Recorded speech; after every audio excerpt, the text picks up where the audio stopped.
Welcome back to another video. और आपका आज की वीडियो में स्वागत है। और आज जो वीडियो हम देखने जा रहे हैं उसका टाइटल तो बहुत स्कैरी है। इससे पहले भी हमने जो रणवीर की वीडियो देखी थी उसको देखकर भी हम लोग काफी थोड़ा थोड़ा डाउन इन द सेंस के थोड़ा डर लगना शुरू हो गया था। बट आज टाइटल क्या है मौजम बताएंगे फिर आपको पता चलेगा। टाइटल है visited a demon temple in Banaras block 68। Well देखते हैं कि अब डेमन टेंपल क्या है और इसमें क्या होता है, तो चलिए देख लेते हैं। लेकिन उससे पहले इस वीडियो के चैनल का ओरिजिनल लिंक आपको हमारी वीडियो के डिस्क्रिप्शन मिल जाएगा। सब्सक्राइब कर, लाइक कर, शेयर कर, फॉलो कर इनके चैनल को। उसके अलावा ब्लॉग चैनल का लिंक, इंस्टाग्राम का लिंक भी हमारी वीडियो के डिस्क्रिप्शन मिल जाएगा। सब्सक्राइब कर, लाइक कर, शेयर कर, फॉलो करें। चलिए देख लेते हैं ये वीडियो। इस साल मैं 29 साल का हो जाऊंगा। लाइफ के इस फेज में मुझे खोज है हिस्ट्री की। आखिर इंडिया की हिस्ट्री क्या है? हमारे कल्चर को अगर हम स्टडी करें तो कैसे कैसे कहानियां, कैसे कैसे स्टोरीज निकल के आते हैं। टेंपल था, पानी नहीं था, लग रहा था। इन्हीं कहानियों के खोज में हम पहुंचे बनारस, जहां मेरा लक्ष्य सिर्फ और सिर्फ था काल भैरव के बारे में ज्यादा जानना। बनारस में लोग काशी विश्वनाथ मंदिर विजिट करते हैं, संकट मोचन हनुमान मंदिर विजिट करते हैं, पर काशी का सबसे प्राचीन मंदिर है यहाँ का मशहूर काल भैरव मंदिर। पर आखिर काल भैरव है कौन? भारतीय संस्कृति में काल भैरव एक बहुत ही महत्वपूर्ण हिस्सा है। पर काल भैरव को पहले समझने के लिए आपको ये कहानी जाननी पड़ेगी। सदियों पहले विष्णु भगवान और ब्रह्मा जी के बीच बातें हो रही थी। बातों ही बातों में उनके बीच बहस हो गई। विष्णु भगवान ये मानते थे कि पूरी सृष्टि वो चलाते हैं, और ब्रह्मा जी भी यही बोले कि पूरी सृष्टि मैं चलाता हूँ। इसी समस्या के समाधान के लिए उन्होंने वेदों को वहां बुलाया और वेदों ने दोनों से कहा कि पूरी सृष्टि शिव जी के हाथों में है। दोनों ये चीज नहीं माने और फिर वहां शिव जी प्रकट हुए। शिव जी के प्रकट होने पे चारों वेदों ने कहा कि आदि अनंत काल वर्तमान और भविष्य ये सारी चीजें शिव जी के हाथों में है। पर विष्णु भगवान और ब्रह्मा जी ये बात नहीं मानते। फिर शिव जी कहते हैं कि मैं ही सब कुछ हूं और मैं ही कुछ भी नहीं। ये बात सुन के ब्रह्मा जी और विष्णु भगवान उपहास करते हैं और फिर शिव जी के गुस्से के रूप से एक मनुष्य का जन्म होता है और उस मनुष्य का नाम है काल भैरव। कुछ लोग काल भैरव को दानव समान मानते हैं, कुछ लोग उन्हें परिंदे समान मानते हैं, कुछ लोग उन्हें शिव जी का अवतार मानते हैं, पर ज्यादातर लोग काल भैरव को एक शक्तिशाली मनुष्य मानते हैं। और इसी शक्तिशाली जीव का मंदिर है काल भैरव मंदिर बनारस में। दोस्तों हम काल भैरव मंदिर के यहाँ आए हैं। काल भैरव अक्सर ब्लैक मैजिक के साथ कभी कभी एसोसिएटेड होता है, तंत्र के साथ एसोसिएटेड होता है, बट इसकी असलियत और कुछ ही है। काल भैरव का जन्म देखने के बाद शिवजी ब्रह्मा जी से कहते हैं, पुत्र यहाँ आ जाओ, इस शक्ति से मैं आपकी रक्षा करूंगा। ब्रह्मा जी ये नहीं मानते और इस स्थिति को देख के काल भैरव ब्रह्मा जी का 5वां सर काट देते हैं।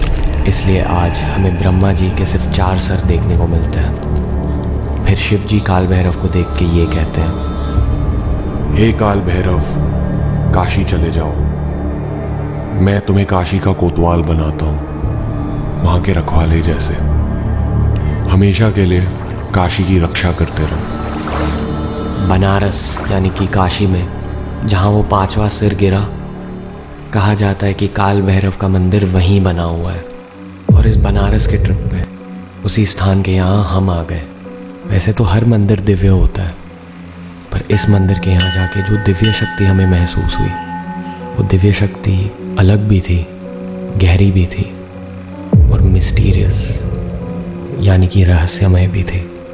मंदिर के अंदर जाके बहुत ही ज़्यादा एनर्जी फील हुई, पर जैसे ही मैंने आंखें बंद करी ऐसा लगा कि उन कुछ ही पलों के लिए समय जैसे कोई भी चीज़ इस संसार में नहीं थी तो केवल एक चीज़, उसी काल भैरव की शक्ति।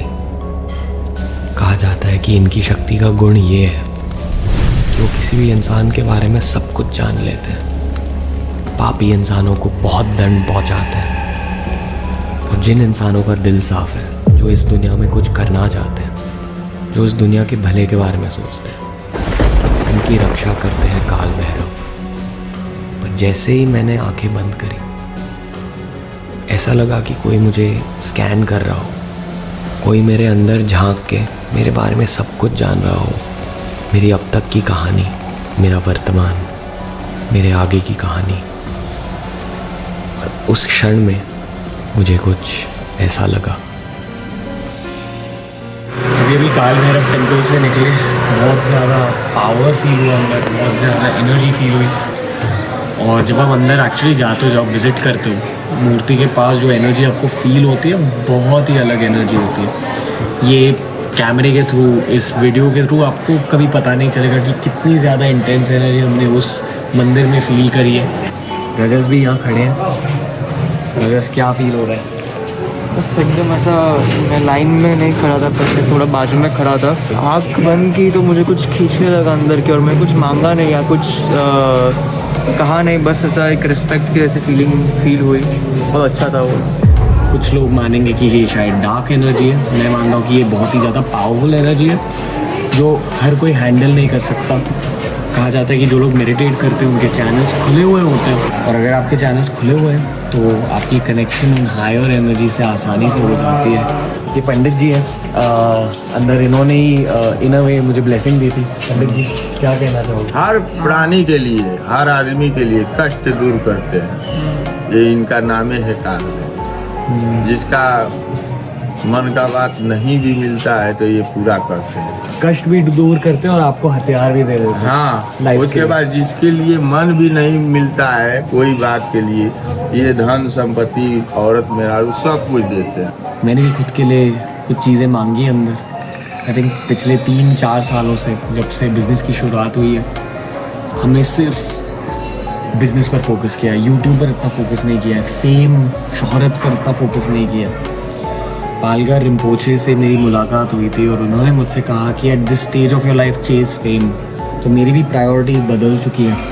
तो मैंने बस भगवान से यही मांगा कि जो भी टूल्स, जो भी हथियार मुझे चाहिए उस फेम को पाने के लिए, आप बस उन हथियारों को मेरे हाथों में डाल दीजिए, मुझे पावर दीजिए। आई फील कि कुछ ना कुछ पावर मुझे मिला इस मंदिर से, अंदर से पूरा साफ फील हो रहा है, मोटिवेशन बहुत ज़्यादा मिल रही है। आप इन बातों को मानो या ना मानो, जिन भावनाओं को मैंने मेरे दिल में महसूस किया वो केवल मैं जानता हूँ। और इस YouTube के वीडियो के थ्रू मैं सिर्फ उन भावनाओं को आपके साथ शेयर कर रहा हूँ। काल भैरव मंदिर के यहाँ जाने के बाद ऐसा लगा कि किसी ने मुझे मेरे भीतर के हिस्सों को स्नान दे दिया है, मेरे मन को साफ कर दिया। मुझ में आग हमेशा से थी, पर उस आग को ज़्यादा शांत करवा दिया, और उस शांति की वजह से मेरे मन को जो भी चाहिए, मेरे दिल को जो भी चाहिए, आज काल भैरव के आशीर्वाद से मुझे प्राप्त हो रहा है। तो काल भैरव मंदिर के बाद मूड थोड़ा हैवी हो गया, बहुत ज़्यादा थॉट्स है मेरे दिमाग में, क्या करना है, कैसे करना है। फीलिंग वेरी ब्लेस्ड कि मेरे साथ ये एक्सपीरियंस हुआ, जो भी अंदर हुआ उस मंदिर के। बहुत इंटरेस्टिंग बात बोली आपने अभी, बताओ कैमरे पे। तो आपने अगर गोस्ट राइडर मूवी देखी होगी तो उसमें वो एक अटैक करता है, एक पेन एंड स्टेयर करके, ऐसा पकड़ता है सामने में इंसान को और उसको बोलता है look into my eyes, look at me. पाप किए होते हैं तो उसको पाप अपने सारे दिखते हैं और वो वही पापों के शक्ति से या कोई एनर्जी से वो मर जाता है। अगर अच्छा इंसान होगा तो उसको कुछ होगा नहीं, तो वैसे फील हुआ आ जाता है। ऐसा मतलब बिना मूर्ति को देखे मुझे फील हुआ कि वो मुझे देख रही है, मुझे जज कर रही है इन गुड वे। कुछ हुआ नहीं तो हम कैसे वेरी गुड। काशी से जब हम मुंबई लौट आए तब काल भैरव को लेके मेरे काफ़ी सारे सोच विचार बहुत ही ज़्यादा चंचल हुए करते थे कि जो शक्ति मुझे महसूस हुई वो अब भी मेरे बारे में सोच रही है, वो अब भी मेरी रक्षा कर रही है, वो अब भी मुझे आशीर्वाद दे रही है। वो शक्ति क्या थी मुझे बिल्कुल पता नहीं। बनारस से लौटने के 2 महीने बाद मेरी ज़िंदगी में बहुत सारी अच्छी चीज़ें हुई। हम नए घर में शिफ्ट हुए, हमारी कंपनी लेवल लॉन्च के बहुत करीब पहुंच चुकी है, बहुत ही जल्द से। हर सुबह जब मैं उठता हूँ मेरे दिल में बहुत ज़्यादा शांति होती है, क्योंकि कहीं मुझे ये पता है कि मेरा जो सेल्फ डाउट होता था, खुद पर शक कि यार मैं लाइफ में कुछ कर पाऊँगा या नहीं, वो सेल्फ डाउट मिट चुका था उस मंदिर में। और सेल्फ डाउट की जगह पे आ गई और भी ज़्यादा पॉजिटिव थॉट। दोस्तों, काल भैरव को बहुत लोग शिव जी का अवतार मानते हैं, पर मैं ये मानता हूँ कि काल भैरव के अंदर शिव जी की शक्ति की एक ही झलक है। पर उसी एक ही झलक की वजह से आपका वर्तमान एकदम साफ हो सकता है। जो आपके अंदर के राक्षस है, अंदर का घमंड है, अंदर की उत्सुकता है, वो काल भैरव की शक्ति की वजह से मिट सकती है। जिंदगी में या करियर में या फैमिली लाइफ में आपको पीड़ाओं का सामना करना ही पड़ेगा। और अगर आप चंचल दिमाग के साथ उन पीड़ाओं को सॉल्व करने की कोशिश करेंगे तो वो पीड़ाएं कभी आपकी ज़िंदगी से हटेंगे नहीं। अगर आपको उन्हें हमेशा हमेशा के लिए हटाना है तो आपको उनका देखने का नज़रिया बदलना पड़ेगा, जो आपको कभी भी चंचल दिमाग की वजह से नहीं प्राप्त होगा, एक साफ सुथरे दिमाग की वजह से प्राप्त होगा। और साफ सुथरापन है काल भैरव का आशीर्वाद, है शिव जी का आशीर्वाद। हमारे पहले, हमारे अब में और हमारे भविष्य में और हमारे जाने के बाद भी ये सृष्टि शिव जी की रहेगी। और इस सृष्टि को साफ करना होगा काल भैरव का काम। हर हर महादेव। बात करें अगर आज इस वीडियो की, तो जो उनकी इंटेंसिटी थी वो आप उनके जो लफ्ज़ों की अदायगी थी ना, उससे फील कर सकते थे। वैसे आज हम लोग जो वीडियो देख रहे थे ना रणवीर की, आई डोंट नो, बट मैं उनकी जो बातें थी उनके साथ कनेक्ट कर पा रही थी, जो वो बोल रहे थे जिस तरीके से, क्योंकि हर जगह की एक वाइब रहती है। मेरा बड़ा एक स्ट्रॉन्ग बिलीव है इस चीज को लेकर कि आप कहीं किसी भी जगह पर जाते हो ना, कुछ जगह होती हैं आपको बहुत सुकून मिलता है, कुछ जगह ऐसी होती हैं आप बहुत रेस्टलेस हो जाते हो वहां पर जाकर। तो उस टाइम पर हमें समझ नहीं आ रही होती, बट जब आप चीजें ग्रेजुअली समझना शुरू करते हो तो आप इन चीजों में आते हो कि हाँ, हर चीज की, हर जगह की एक वाइब रहती है। अच्छा, दूसरा मैं यहाँ पर बात करना चाहूंगी, वाकई में इतनी हैवी वीडियो होती है कि आप उसमें इतना इन्वॉल्व हो जाते हो कि आप बस उसको सुनते जा रहे हो कि आगे क्या आगे क्या।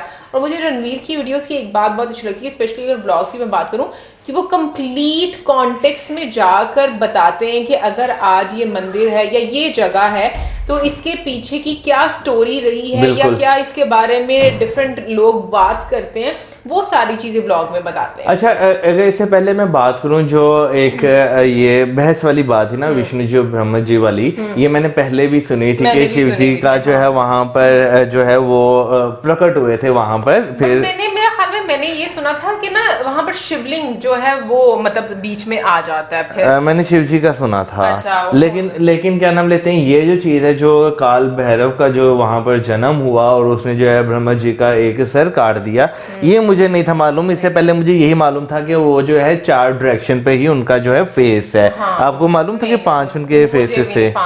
ये मुझे भी नहीं था मालूम। और ये भी चीज, वैसे काल भैरव का नाम तो मैंने बहुत ज्यादा सुना हुआ है, लेकिन इससे पहले ये मुझे नहीं मालूम था कि काल भैरव जो है वो क्या है। लेकिन इनकी भी बात से मैं जो है वो एग्री करता हूँ कि आप मुख्तलिफ जगहों पर जाते हैं ना, आपको मुख्तलिफ जो है तरह की वाइब्स आती हैं। इवन कि मैं रिलीजियस प्लेसेस की बात नहीं करूंगा, आप वैसे भी कहीं पर जाते हैं ना, वहां पर भी आपको हर जगह से वाइब आती है कि जगह कैसी होने वाली है। इवन के इंसानों से भी आपको वाइब आ जाती हैं। अच्छा, वैसे मैं अब यहाँ पर एक ना डिस्कस करना चाहूंगी बात जो मेरे दिमाग में चली। अब जैसे मौजूद ने कहा कि सिर्फ हम रिलीजियस प्लेस की यहाँ पर बात नहीं करें, हम आम जगहों की भी बात कर रहे हैं कि जहाँ पर हम जाते हैं तो वहां से हम लोगों को वाइब्स आती हैं। तो फिर पता है, मेरा अब देखो अंदर से मेरे क्वेश्चन ये आया कि जैसे बहुत सारे लोग कहते हैं कि मूर्तियां जो होती हैं उनमें से मतलब आप उनके सामने बैठकर क्या मांग रहे होते हो, तो मुझे ऐसा लगता है ना कि मूर्तियों से भी वाकई में वाइब आती होंगी। बिल्कुल आपको फील होता होगा, कोई एनर्जी आपको मतलब अपने अंदर जरूर लगती होगी। उसकी रीजन ये है कि देखो हम एक ऐसी जगह पर जा रहे हैं जहां पर 4 दीवारी है, वहां पर चीजें पड़े हुए हैं, हमें चीजों की, तो जब हम मंदिर में जाते हैं या हम चर्च में जाते हैं, या हर जगह की अपनी अपनी एक वाइब रहती है जो कि डिफरेंट होती है। इसमें कोई शक नहीं यार। हम देखें, अभी तो आपने बात की है ना, हम जैसे क्या नाम लेते हैं, जाते हैं ना फॉर एग्जाम्पल किसी जगह पर, कहीं नई जगह पर जो है हम एक कदम रखते हैं, तो एक हमारे जिस्म के अंदर जो ना एक लहर सी दौड़ती है, क्योंकि शायद हमारा जहन कुछ उस तरह का बना होता है, हमारे जहन में वो चीजें चल रही होती हैं, तो वो जो एक वाइब होती है ना, नो डाउट वो आपको फील होती है। और जो आपने बीच में एक बात की थी जो लोगों वाली, कि आप डिफरेंट लोगों को देखते हैं, मुझे अच्छी तरह याद है, मैं बहुत देर पहले जब मैं कॉलेज जाया करता था अप्रोक्सीमेटली 2008 या 2009 में, तब लाहौर में एक दरबार है लाल शहबाज कलंदर, हजरत मादुलाल हुसैन का भी दरबार, सॉरी लाल शहबाज कलंदर तो सिंध में है, हजरत मादुलाल हुसैन का दरबार है लाहौर में। मैं वहां पर गया था, तो वहां पर आप जब जाते हैं ना, तो वहां पर कुछ लोग ऐसे होते हैं जिन्हें देख ना आपको एक अलग तरह की वाइब्स आती हैं। आप यानी कि दूर से आप उन्हें देखते हैं ना, तो एक टेंशन, एक अट्रैक्शन फील होना उनकी तरफ, वो आपको होती है। अच्छा, मैंने यहाँ पे मूर्ति वाली बात इसलिए की क्योंकि लोग अक्सर मतलब बहुत सारे यहाँ पर बात करते हैं, इवन कि अगर मैं कुछ अर्से पहले भी बात करूँ तो मुझे लगता है कि मुझे खुद भी ना ये चीज़ शायद मैं अंडरस्टैंड ना कर पाती, लेकिन जब से हम लोग चीज़ें देखना पढ़ना शुरू हुए हैं और इसमें इन्वॉल्व हुए हैं ना, तो मुझे अब चीजें ना समझ आती हैं उस तरीके से।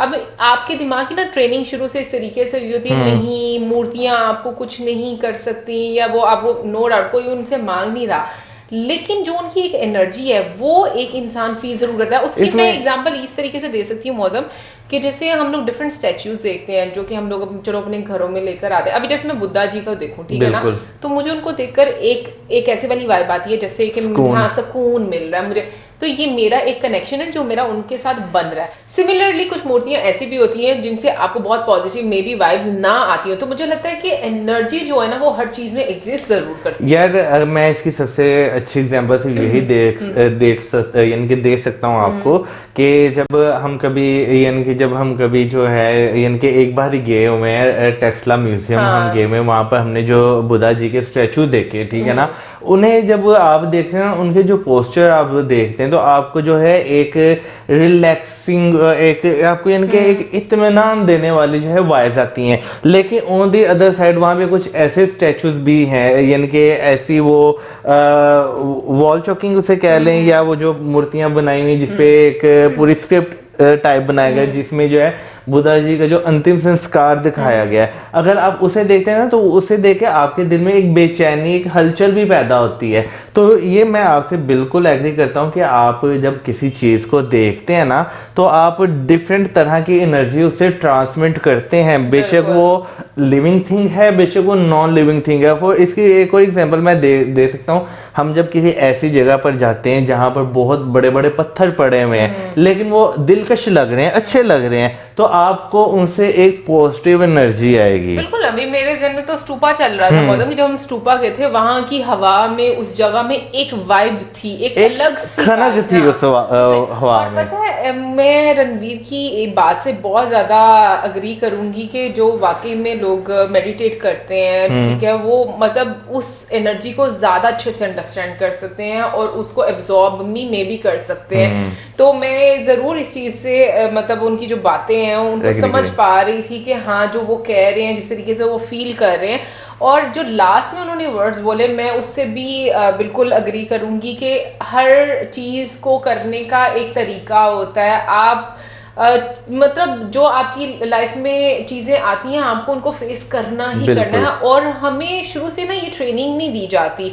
हम में से कुछ लोग विक्टिम कार्ड खेलना शुरू हो जाते हैं, कुछ लोग सिंपैथीज लेना शुरू हो जाते हैं, बट आई थिंक हम लोगों की ना इस तरीके से मेंटल ग्रोथ होनी चाहिए कि आपकी लाइफ में जो भी कष्ट आते हैं आपको उनको फेस करना, और यही लाइफ है, और उनका सोल्यूशन निकालते निकालते आपने खुद को आगे चलते जाना। उससे क्या होगा कि मुझे लगता है कि हमारा पेन थोड़ा लाइफ को चीजों को लाइफ में लेने का कम हो जाएगा।